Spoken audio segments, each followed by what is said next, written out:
દિલ્હીના મુખ્યમંત્રીને થપ્પડ મારવાનો મામલો સામે આવી રહ્યો હતો। દિલ્હીના મુખ્યમંત્રી રેખા ગુપ્તા પર હુમલો કરનાર શખ્સ એ રાજેશ સાકરિયા એ રાજકોટનો રહેવાસી હોવાનું સામે આવી રહ્યું છે।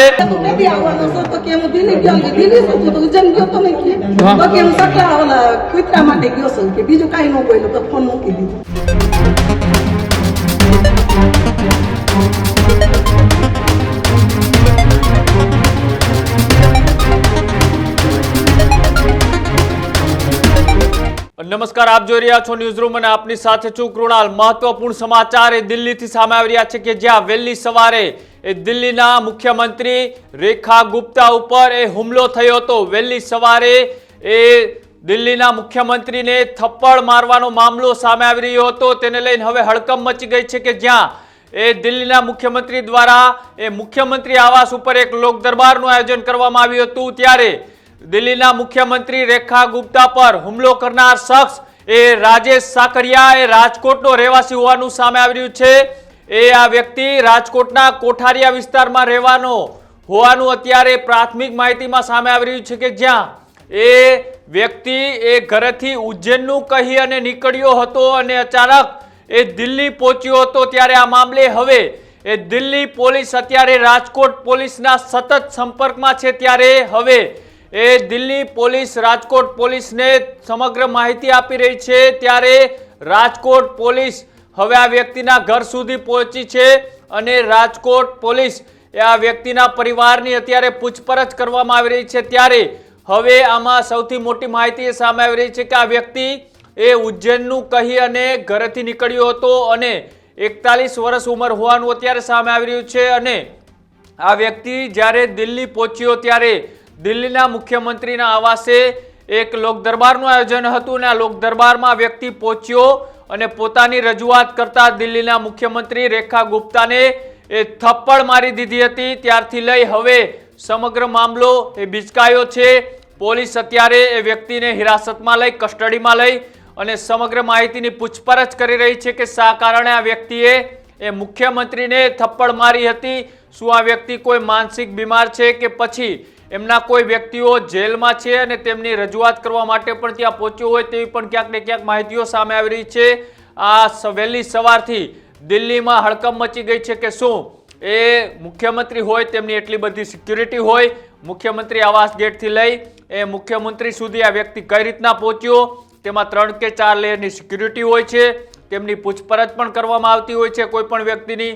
તે વ્યક્તિ શું શું વસ્તુઓ સાથે લઈને આવ્યો છે તેની પણ પૂછપરછ થતી હોય છે અને સાથે જ કઈ માહિતી આપવા માટે તે વ્યક્તિ અહીંયા પહોંચ્યો છે આ સમગ્ર વિગત જાણ્યા પછી જ કોઈ પણ વ્યક્તિ મુખ્યમંત્રી સુધી પહોંચતો હોય છે। પણ અહીંયા ક્યાં ચૂક રહી ગઈ દિલ્હી પોલીસની અને જે સીએમની સિક્યુરિટી હોય છે તેમની કે આવડી મોટી ઘટના બની ગઈ।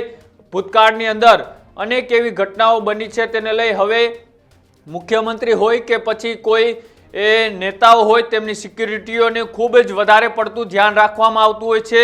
કોઈ એવી ઘટના ન બની જાય, કોઈ એવા વ્યક્તિઓ એ સીએમ કે કોઈ નેતાઓ સુધી પહોંચી અને આવી ઘટના ન બને તેને લઈ અનેક તકેદારીઓ રાખવામાં આવતી હોય છે। 3 કે 4 લેયરની સિક્યુરિટી હોવા છતાં આ વ્યક્તિ કઈ રીતના એ સીએમ સુધી પહોંચી ગયો અને સીએમને થપ્પડ મારી દીધી તેને લઈ હવે દિલ્હી પોલીસ ઉપર પણ અત્યારે તપાસ અને સવાલો થઈ રહ્યા છે અને સાથે જ એ દિલ્હી પોલીસ સતત એ રાજકોટ પોલીસના સંપર્કમાં છે અને રાજકોટ પોલીસ આ મામલાની સમગ્ર તપાસ કરી ત્યારે ખબર પડી કે આ વ્યક્તિ રાજકોટના કોઠારિયા રોડ પર રહેતો હોય અને તેમનો પરિવાર સાથે રહેતો હોવાનું સામે આવ્યું છે। સાથે જ એ ત્યાં પહોંચતાની સાથે જ તેમના પરિવાર દ્વારા શું કહેવામાં આવ્યું આવો તે પણ સાંભળીએ। ઘરેથી ગયો અને રિક્ષા હલાવે છે, અહીં રિક્ષા હલાવે છે કોઈ અને પછી કે હું દિલ્હી જાઉં છું એના પપ્પા કે દિલ્હી કેદી આવીશ તું તો કે હું દિલ્હી સમ કુતરા માટે ગયો છું, બીજું કાંઈ શબ્દ ન બોલ્યો। કોઈ પાર્ટીમાં છે, કઈ એક પાર્ટીમાં છે, રાજકીય પાર્ટીમાં છે કે રાજ્ય પાર્ટીમાં તો ઈ કોઈ નહીં, તો અમને ખબર છે કાંઈ કહે જ નહીં કોઈ પક્ષમાં છે પક્ષમાં ઉભા રહી, આ વિડીયામાં આવ્યું તું કુતરાને બધાને કાઢી મૂકો અને કુતરાને બહાર મૂકી આવો એટલે વ્યવસ્થિત અરે પણ ભૂલ તો માથે નો નાખ્યા નંદુમારભાઈ બા ભાઈ કૂતરા પ્રેમી હતા એટલે કૂતરાનું કારણે શું કહેશો? કૂતરાનું જ છે અને કૂતરા ગાયનું એવું બધું ચકલાન શહેરનું ઈ જ કામ કરે. ગાયની કુંડલી ધોઈને પાણી પાય, લીંબુ નાખે. રોટલા પડ્યા હોય ગામ શેરીના બધાને રોટલા લઈ જાય. બરાબર. હા, ઈ જ કામ કરે. એટલે દિલ્હી શું કામ ગયા કઈ ખબર છે તમને? દિલ્હી શું કામ ગયા કઈ ખબર ના, છે? ઈ કાંઈ કૂતરા માટે ગયા એમ ખબર. પણ ઉજ્જૈન તું વચ્ચે યાર હવે ઉજ્જૈન ગયો ઈ બધાય પૂછે પણ તારે પૂછવું પણ હું કઈ લોજિકલી તો પૂછી યાર કઈ ઉજ્જૈન નું વચ્ચે ગયા કેદી ગયો તો જાણવું પડે.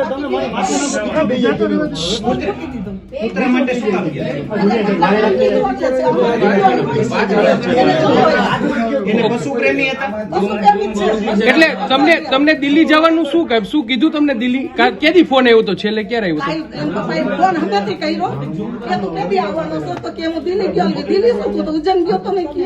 તો કે હું સકલા ઓલા કૂતરા માટે ગયો છું કે બીજું કાંઈ ન બોલ્યો. તો ફોન મૂકી દીધો. બેન કઈ પાર્ટીમાં છે દીકરો? કઈ પક્ષમાં છે કે પક્ષમાં કઈ રાજકીય રીતે જોડાયેલો છે કે રાજકીય પાર્ટીમાં કઈ જોડાયેલો છે? ભજન એટલે એના રામાયણ મોઢે તો મહાભારત મોઢે બધું એકલા ગયા હતા અને એના લગ્ન થઈ ગયા છે? કેટલા છોકરા? એક જ દીકરો 17 વર્ષ. અહીં રહે છે કે અમે ભેગા જ છીએ બધા. બધા ભેગા છે? ઓકે. કોઈની હારે ગયા છે દિલ્હી? ભાનુબેન, ઓકે. જે રીતના એ દિલ્હી પહોંચી અને મુખ્યમંત્રી સુધી પહોંચીને આ વ્યક્તિએ જે થપ્પડ મારી છે તે મામલે હવે એ તેમના પરિવાર સુધી પહોંચવાની કોશિશ કરવામાં આવી હતી. ત્યારે ખબર પડી કે આ વ્યક્તિ એ ઉજ્જૈન જવા માટે નીકળ્યો હતો અને ઘરના લોકોને ઉજ્જૈનનું કહી ગયો હતો અને બાદમાં તે દિલ્હી પહોંચ્યો હતો. તે પશુ પ્રેમી હોવાનું પણ તેમના પરિવાર દ્વારા વાત કરવામાં આવી. એટલે કોઈ કારણસર એ આ કઈ રીતના એ મુખ્યમંત્રી સુધી પહોંચ્યો તે પરિવાર તેનાથી આ વાતથી અજાણ છે. અને સાથે જ અત્યારે દિલ્હી પોલીસ છે તે આ વ્યક્તિને કસ્ટડીમાં લીધો છે અને કસ્ટડીમાં તેમની પૂછપરછ ચાલુ છે. 41 વર્ષ તેમની ઉંમર હોવાનું સામે આવ્યું છે અને સાથે જ જે મામલો સામે આવ્યો છે તેને લઈ અત્યારે દિલ્હી પોલીસ અત્યારે હરાસતમાં આ વ્યક્તિને લઈ અને પૂછપરછ કરી રહી છે. ત્યારે આ વ્યક્તિ રાજકોટનું હોવાનું સામે આવતા તેમના પરિવાર દ્વારા પણ જે માહિતી આપવામાં આવી છે કે આ વ્યક્તિ ઉજ્જૈનનું કહીને નીકળી અને દિલ્હી સુધી પહોંચ્યો, એમને કોઈ જાણ નથી.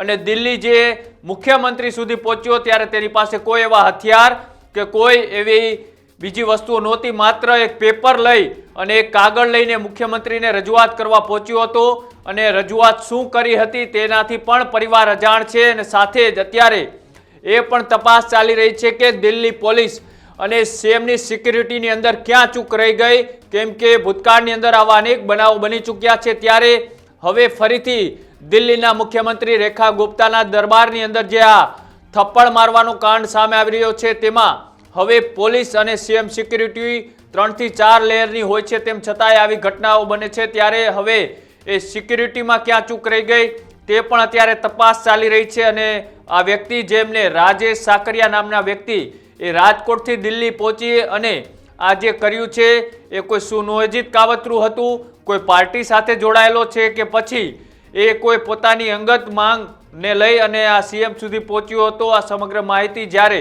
એ પૂછપરછ બાદ એ દિલ્હી પોલીસ જાહેર કરશે ત્યારે ખબર પડશે. પણ અત્યારે જે પ્રાથમિક માહિતી સામે આવી રહી છે કે જે થપ્પડ મારનાર વ્યક્તિ હતો એ રાજકોટનો રહેવાસી હતો અને રાજકોટથી દિલ્હી પહોંચ્યો હતો અને અચાનક એમને કયા કારણોસર આ કર્યું એ હજી પરિવાર અને પોલીસ પણ અજાણ છે. પૂછપરછ પછી આ સમગ્ર મામલે એ જાણકારી બહાર આવશે, પછી ખબર પડશે. પણ અત્યારે આ સૌથી મોટા સમાચાર કે જ્યાં એ દિલ્હીની અંદર જે થપ્પડ મારવામાં આવી મુખ્યમંત્રીને તે વ્યક્તિ અત્યારે રાજકોટનો નીકળ્યો છે, તેને લઈ અત્યારે વધુ તપાસ એ ચાલી રહી છે અને વધારે તપાસ બાદ જ ખુલાસાઓ થશે કે આ વ્યક્તિએ શા કારણે એ આ કર્યું અને શા કારણે એ દિલ્હીના મુખ્યમંત્રીને રજૂઆત કરવા ગયો હતો, શા કારણે એ મુખ્યમંત્રીની સાથે તેમને આવો વ્યવહાર કર્યો.